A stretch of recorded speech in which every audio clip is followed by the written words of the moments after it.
p.m.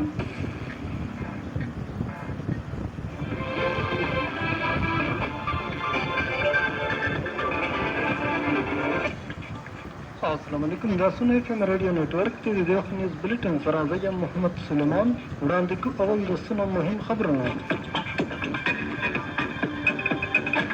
دا خبر پښتونخوا د صحت محکمې د 500 نه زیات هسپتالونو نجي ادارو ته سپارلو فیصله کړې ده دا خبره کور د ملام جبا بي ار ټي بلین سونامي او بینک اف خیبر خلاف د تحقیقاتو فیصله معطل کړې ده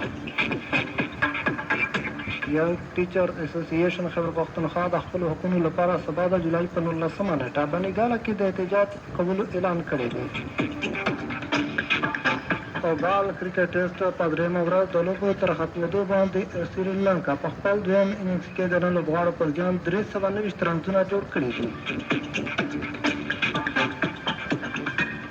او اوس د خبرونو تفصیل دا خبر پښتونخوا د صحت محکمې پریکړه کړې چې د 850 نور هسپتالونو نجي ادارو ته د سپاري چې د بشري انساني وسایل د دوايانو دستیابي همدارنګه د هسپتال ماشینونه او فرامي یقیني کړي او په صحت مرکزونو کې د هنګامي خدمات نور هم ښه کړي د ویډیو رپورټونو له مخې د خبر پښتونخوا ډایرکټر جنرال هیلث سروس ډاکټر شاهین افریدي په مشرۍ دا نامزدګۍ په سپارښتنې کمیټې هغه هسپتالونه په ګوته کړل